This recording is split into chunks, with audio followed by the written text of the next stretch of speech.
colleagues. The issue here, you can keep talking about the arbitral award. And we all know how brilliantly that arbitral award was won when our German lawyer took away all aspects of sovereignty in the issue. Hindi yung they will decide, the arbitration will decide who is the sovereign over this or that area. Right, Harry? Okay. What the German did is he said, let's just ask them to rule what happens with these features. They show themselves at high, they're still apparent, you can see them at high tide, or you see them only at low tide. And what does it generate? What kind of territorial, what kind of sea it generates? That's it. Now, the question really is, who lost possession of that reef, Scarborough? I have been very hard on the Americans, blaming them, because when there was a confrontation between a Philippine ship, Del, please correct me at any point, and a Chinese ship, and now it's become 30 ships, according to Del Rosario, so I'm not sure how many ships there are, no? But when they confronted themselves, the participation of the United States was to try to stop people from attacking each other. Well, they think it's their job. So they said, stand down. So they stood down. And then the United States told both sides, not taking sides, said, withdraw. Now, if you believe, your government at that time believes that that is yours, why will you withdraw? These are only good officers of the United States. It is a suggestion. I think you should both withdraw.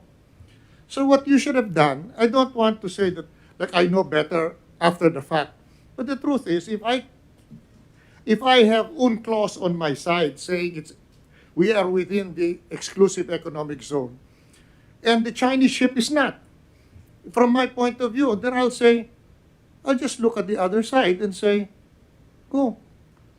When you go, I'll go. But you go first. Instead, our side withdrew. So what happens to our claim that this is ours? Just give it up. Now, later on, they went to court. And then it decided one thing. Harry, tell me if I'm wrong. That the historical claims of China must yield to UNCLOS because it's the latest law on it. Never mind your history, whatever you think. History does not confer rights. Tradition does not confer rights once a law comes into play. So, that's all. I mean, why did we yield possession? And that's, I think, the first thing you must ask. Who gave the order to withdraw that ship? Because it is from there that we start having the problems that are actually a separate issue from the arbitral award. We won it. Well, actually, from the time when we won that, I immediately announced to the United Nations, again, please correct me. I said, this is not just us. By the way, the rest of the world didn't care. This is not just us. This is applicable to Norway. This is applicable to any other country because it was not a determination of Philippine or Chinese sovereignty. It was a description of features in the maritime areas. That was it. Now, who moved aside from that issue and then who yielded possession in the first place? I think you decide. I won't say. I'll just decide who withdrew. Again, the Americans could not force us. They couldn't force the Chinese. They did not want to force anybody. They just said, this is my suggestion so you guys don't kill each other. Stand down, withdraw. We were the first to withdraw. But yet, under UNCLOS, which is already old, we had first right to be there. But we pulled out. Now, who needs to explain then? I think before you start any debate about the merits of the obligations generated by the arbitral award, you must first settle the issue. Who in a game of chicken stopped this car on the edge of the abyss first? That's all, Mr. President. Actually, sir, thank you. That was what was in my mind when I challenged Carpio to a debate. Well, ang problema lang kasi dito is nakalimutan ko na si Carpio ang hindi ang presidente, ako. So, policy statement kung anong itanong niya, masasabi ko, and I might bind future actions of government pagdating dito sa West Philippine Sea. Pero doon ako sa kahon. It's not because I'm afraid of debates. Ilang debate na dinaanan ko nung eleksyon. Araw-araw halos. Ganito yan. Hindi ako lalabas, just like the position of the Secretary of Foreign Affairs. I would insist on the one issue before we go to the other side issues. Sino ang nagbigay ng possession sa China sa West Philippine Sea? Sila. Kaya kung hindi sila umalis, di walang problema. Tayo ang umalis because yung sabi ni Secretary Locsin about the good offices, ang ibig sabihin ng magandang loob lang, offer to this, bakit hindi nila in-enforce? He could have said, look, you allowed us to mediate. Then, the result of that mediation must be followed. Ipapasubo mo ako eh. But America did nothing. Apparently, I don't know. Maybe afraid of China would turn its direction towards them. So, para tayo umalis talaga. At hindi na tayo nakabalik. Ang ginasabi ko na sa kanilang na possession, it's not really about ownership. It's not about sovereignty. Kung sino andyan nakahawak, ano has been building ngayon sa newspaper, they are building a military garrison.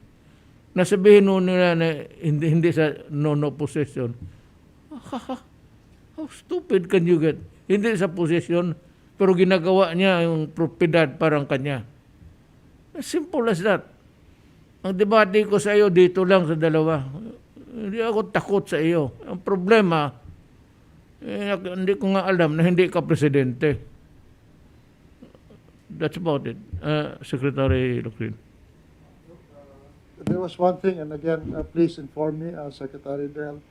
I've always said that even before when this was happening, I was a publisher. When this was happening, two things you must understand. You know that the media and nobody paid attention to this issue. I give credit to Noynoy. They were the first ones to do it. Every president, it was only the armed forces of the Philippines after independence. For some reason, nobody understands, including the great writer Hayton, started picking up features before UNCLOS. I think the armed forces had foresight. But whatever it was, they were all alone, so they did it. But the question is this. When they said in good offices, as the president used, I didn't even know the term, the good offices to mediate, stand down, withdraw. When we withdrew, the United States has no obligation, Mr. President, to go to war. The thing about the Mutual Defense Treaty is you have to be attacked. Nobody was attacked. We withdrew. If the Chinese wanted to attack, there was nobody to attack. The other side left, and I don't know if they would have attacked. That's one thing. I have talked to the Chinese, to Foreign Minister Wang Yi. They have no intention to do that. If you had kept up that face-off, it might have ended up in just the two sides talking to each other. But why we withdrew when we had UNCLOS in place that said, under this law, we have the right to be here, you don't. But we did. And that's the meaning of losing possession.